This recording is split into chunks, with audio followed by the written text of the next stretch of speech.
Hello, everyone. I hope you're having a great week. We are almost to Wednesday, so that's exciting.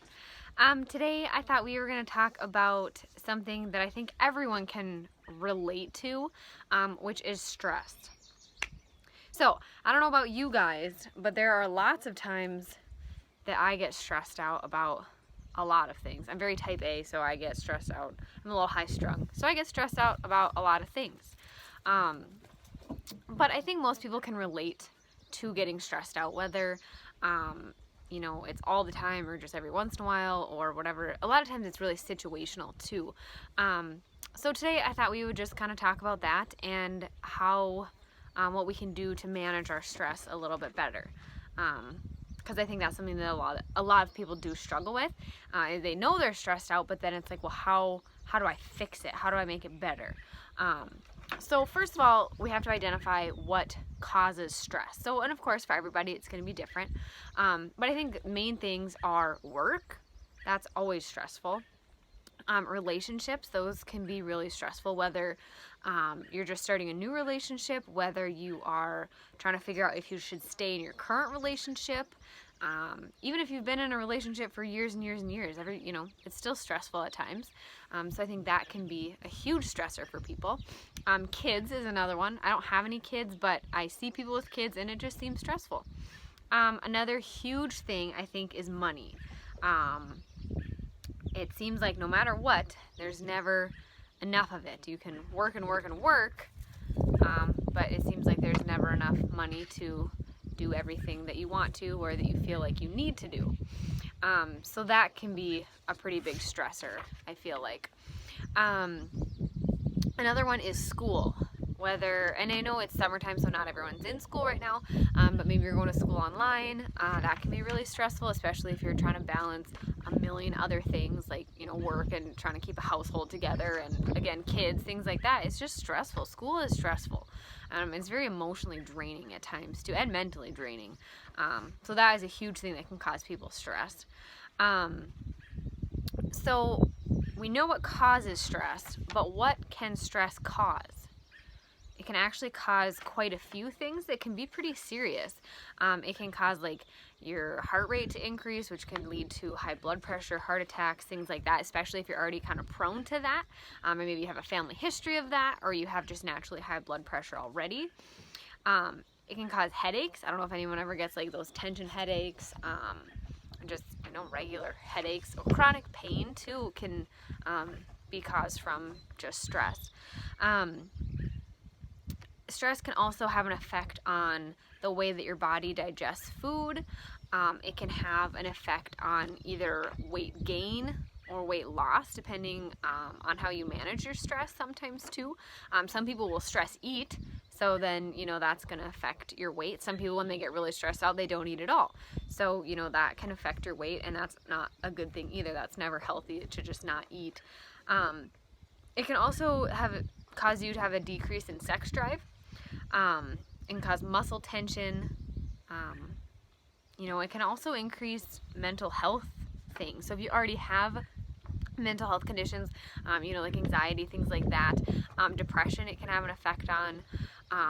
So it's really important, especially if you already do struggle with some mental health things, to really make sure that you're taking time and working on ways to manage your stress. So now we're going to get to the good part where we actually learn how to manage stress. I would encourage you, I'm sure that you've tried some of these things already because some of them are pretty common, but if you haven't tried them, I would encourage you to try them.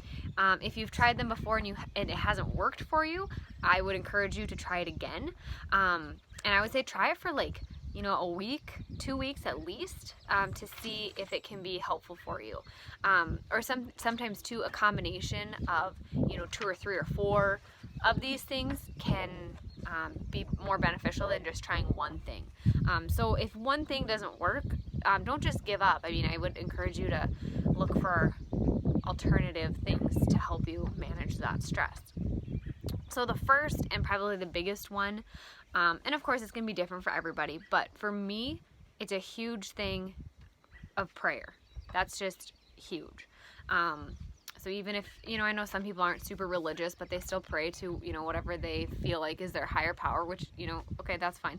I'm a Christian, so when I pray to God, and I think that just has a huge impact on my stress, for sure.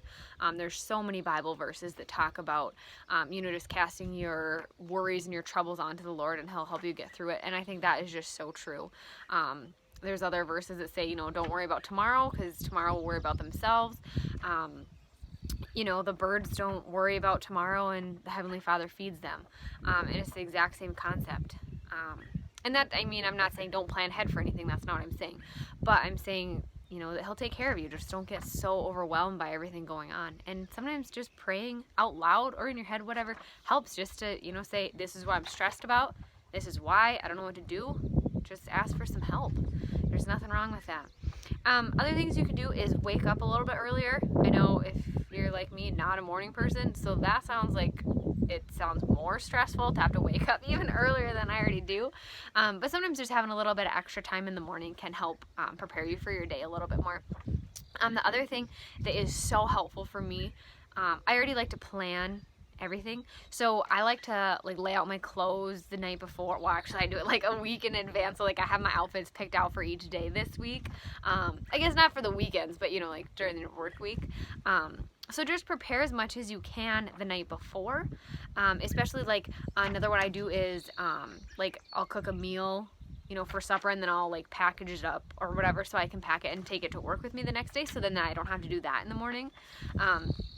So that can be helpful. The other thing that I do that's so helpful, again, because I'm a little high strung and I like to plan things out, but I have a planner, and everything goes in my planner. I have a work planner and I have a home planner, and I write everything down. If it's not my planner, I'm probably going to forget about it. But just so that you kind of know what you have going on for the day, what you have going on for the week, things like that. So for me, that's super helpful. So if you don't have a planner, I would encourage you to get a planner, and so you can kind of have everything laid out, so you know what is going on for that day. Saying no more. I know it doesn't sound good to say no to people.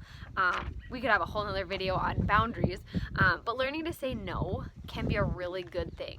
Actually, a lot of times it is a good thing. If you're just overwhelmed, you have your own stuff going on, and someone's like, hey, can you help me plan this party? It's okay to say, no, I'm sorry, I don't have time. Maybe next year I'll be able to help you, but right now it's just not a good time.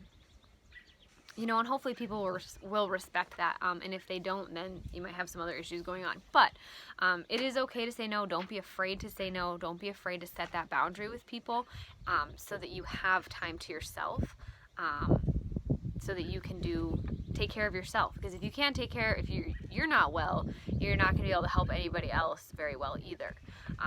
So it might seem like a selfish thing at the time, but really, if you think about it, if you can't help anyone else if you're not well, then it actually is more it's not selfish. You're really indirectly helping other people, because you'll be able to better other people when you better yourself. So definitely don't be afraid to say no to people. Evaluate your priorities. Figure out what is important to you. If you're overwhelmed with, maybe you're on a billion clubs for your kids, and wanted to help out in the schools, and, that's all fine. But maybe pick one project. I really want to help my kid sell their Girl Scout cookies.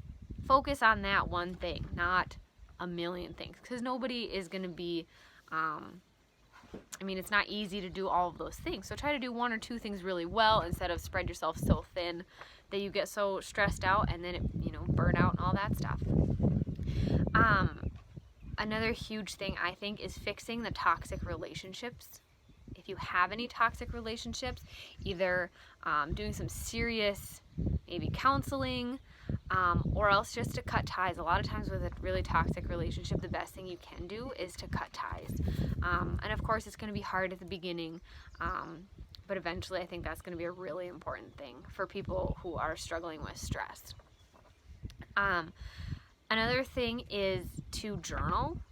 I know that sounds dumb or girly or whatever, oh, I don't want to have a diary, but there's a diary, and then there, I think of diaries as, for their teenage girls, talking about, who they have a crush on and things like that. So if you kind of get away from that mentality, you think of it as a journal, just kind of writing down your thoughts and keeping, that can be really therapeutic to just write down your thoughts, write down what you're stressed about, so you can see it on paper, and sometimes that will help you come up with a plan on how to actually fix it. So I'd encourage you to try journaling. If you don't like it, then don't do it. But if it works for you, then do it. Watching TV, I think, and I like to watch TV. And for a while, I didn't want to tell people that I like to watch TV because I'm like, oh, only lazy people watch TV. Well, you know what? Sometimes I'm lazy and I love watching TV. I watch a lot of TV. But I have my favorite shows and I just keep watching them because they're funny. Like Friends, oh my gosh, that's the funniest TV show ever. If you don't like Friends, then that's just, there's something wrong with you because it's hilarious. And that's one of those shows that you don't have to think, like you don't have to keep up with it because it's just a half-hour show.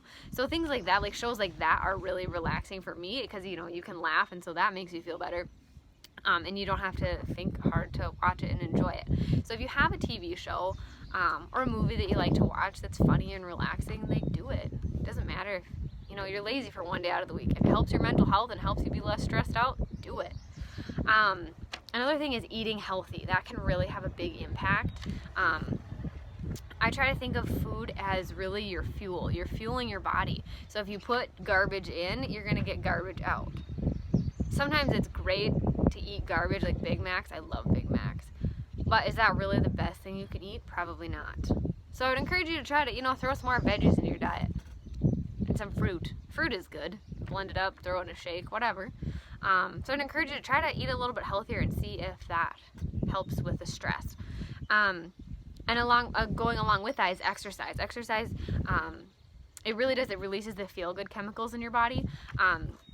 So it really does make you feel good, even though it might not feel good at the time or the next day, like, when you're sore and stuff.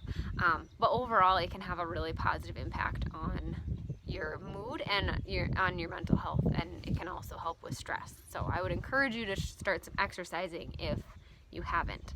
Another one that I like to do is bubble bath. That's relaxing. Put some candles. I don't do candles, but you can if you want. I mean, if they smell good, go for it. Taking a break from social media. Yeah, I said it. I don't like taking breaks from social media, especially like my YouTube channel. But sometimes that can be really stressful. Like when you're, scrolling through Facebook, you're like, oh, Sally just completed she got her doctorate and whatever, and oh, Joe Schmo over here just had another kid. It's like his 6th one. He's doing so great. Sometimes when you focus on all of those, like, other people's stuff, or when you hear people complaining on Facebook, especially my favorite one is when people complain on Facebook about other people complaining.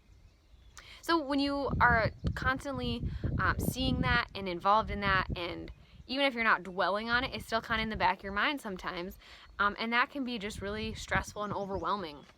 Or especially like when we have it on our phones, it's like, oh, you're standing in line at Walmart. Oh, I'm going to scroll through to see what so-and-so is doing on Facebook. Same thing with Instagram, Twitter, Snapchat, all the time. Like, I see people Snapchatting all the time. So just taking a break from all that stuff and just kind of turning your mind off and just embracing not having that stimulant going. Does that make sense?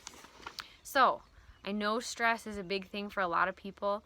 I would encourage you to try some of these or multiple things, kind of see which ones you like, which ones you don't like, which ones work for you. Yeah, give it a shot. Let me know how it goes. Don't forget to subscribe to my channel and leave me any comments you have. I would love to hear from you guys. Thanks.